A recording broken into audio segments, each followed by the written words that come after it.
Vladimir Kovan, and I'm the founder of Overcome the Barrier, the language training provider, the Fitbit of language training.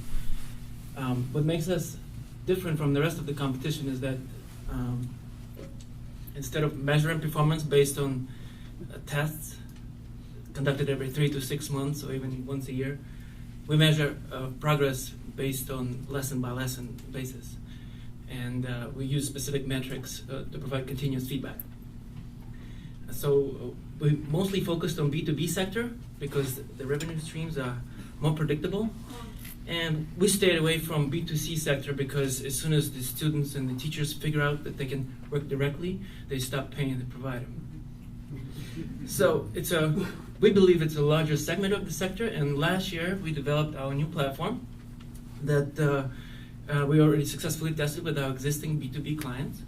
And this year we're about to release our beta version. And instead of targeting the clients, we will be going after the teachers and providing them with a subscription-based model at about $10 per month, although we haven't tested that funnel yet. So without any further ado, I'd like to introduce you to Bradley, our CTO, who will be conducting a lesson with me in Spanish. So let me unmute. Never mind. Can everyone hear me? Yes, they can actually hear you now. Yes, they can. Okay, vamos a empezar. Entonces, yo espero que yo pueda demostrar nuestra nueva plataforma y He's on the bottom. sí, sí. No, discúlpame porque yo no puedo hablar muy bien. Yo comencé a aprender solamente 3 meses hace y yo voy a esperar que vosotros estás lista para, yo no sé. Yo espero que Bradley pueda correctarme.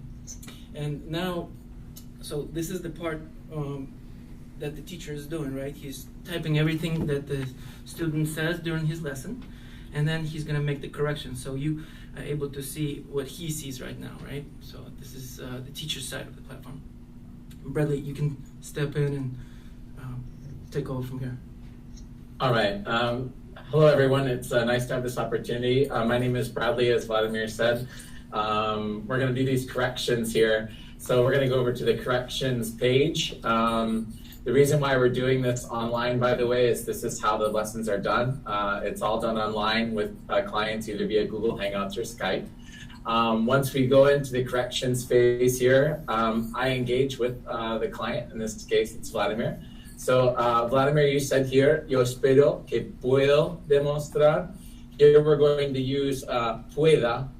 I don't know if you recall from your lessons, Vladimir, the subjunctive by chance. We'll go ahead and note it here on our little whiteboard, and something we can go over later. Obviously, I don't think right now it's a good moment for you. It would take quite some time. But you might recall these 2 moods in Spanish. We're going to make note of them here on our little whiteboard for us to go over in the future. So espero que pueda demostrar nuestra nueva plataforma. I believe that I heard there. So we're going to go ahead and take out that O there at the end. Vladimir, why is it nuestra nueva plataforma? That's feminine, right? Exactly. Very good. Some things you haven't forgotten. Excellent. Then you said here, discúlpame, porque yo no puedo hablar muy bien. Al contrario, me parece que hablas muy bien. Gracias. Yo comencé a aprender. Here we put a little preposition in Spanish after the verb comenzar.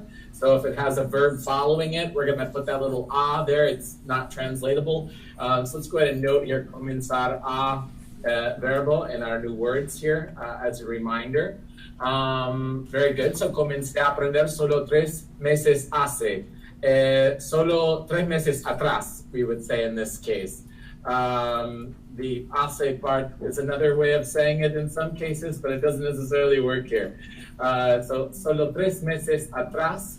And we're going to go ahead and put here atrás as one of our new words as well. Voy a esperar que vosotros estáis Lista. There, the connection went out a little bit on me. Do you Good recall thing what it you said did. there at the end, Vladimir? I said good thing ending because I was just mumbling. Really. Okay. Forgetting myself. So. Yeah, you're We can nervous. pretty much, yeah, It's all- end it right there. You're good there. Yeah. Yeah, very good. Luckily. So any questions, Vladimir? No questions. Pretty straightforward. Yeah, what we wanted to show is probably to take a step back and what it looks like for the student, right? With what he can see as well, with like some of the metrics that I mentioned right at the beginning. I think you have it Sure, we open, can- right? Vladimir, I can go ahead and put those up for you here. Just give me a second. The student in real time sees the same screen essentially, all right? So that's, we want to make sure that's clear. Then after the lesson, they can log on to their platform, if you will, and see their metrics here, the speech errors, vocabulary, homework, lessons reviewed.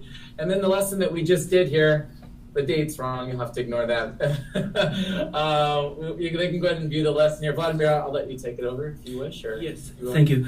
So, as I mentioned at the very beginning, the continuous feedback is what's lacking in, actually, Move to questions. yeah, we actually ran out of time. With this, I will let you guys ask questions if you have any. Thanks. Thank you. Go ahead, sir. Do you use any of the text-to-speech software? Actually, this is an idea, and at some point maybe we'll replace teachers, the same way as Watson is trying to do with IBM. By the way, IBM is one of our clients in Japan, but not at the moment. As a matter of fact, the teachers stay focused as they're engaged and they cannot get distracted. Because being online, they can be Facebooking, chatting, and just nodding along. This way, they cannot get distracted physically. It's very difficult to type after a person when they speak live. Yes, sir. What's the reference to Fitbit?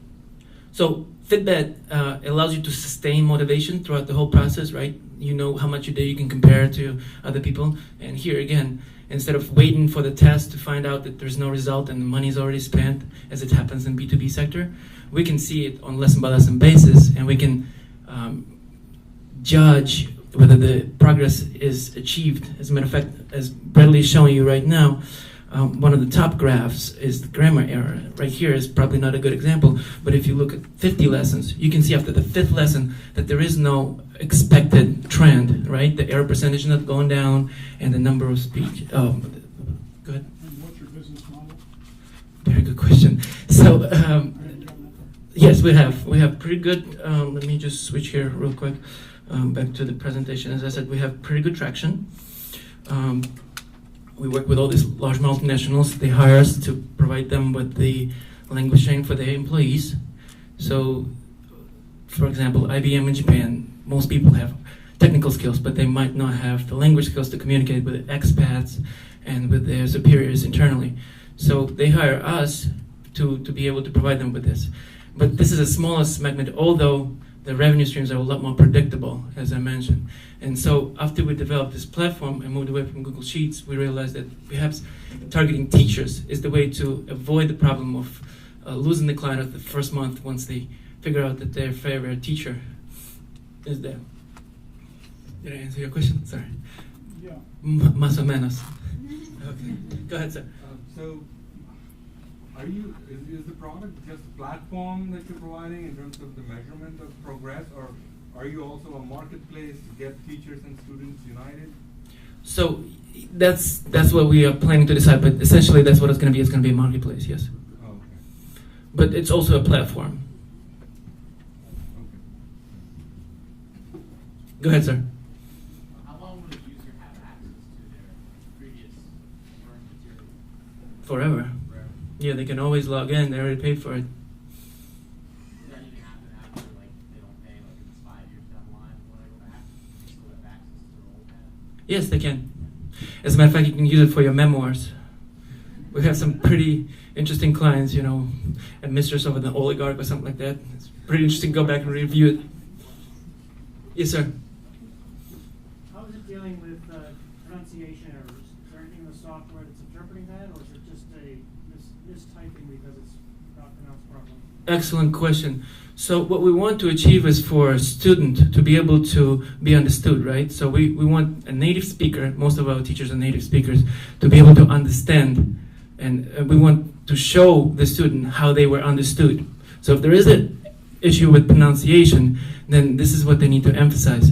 As a matter of fact, as far as I remember, we have a section for mispronounced words as well, and that the teacher usually dedicates a few minutes at the end of the lesson to work on those traditional mistakes with the in English, you know, and Castellano, Spanish version of Espanol, is also Barcelona instead of Barcelona.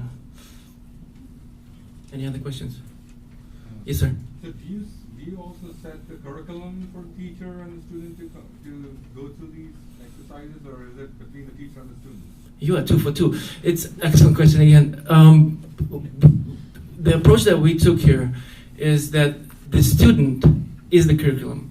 When we speak, in my experience, we usually use the words, and when we learn from those teachers or from the books, we use not our own thoughts.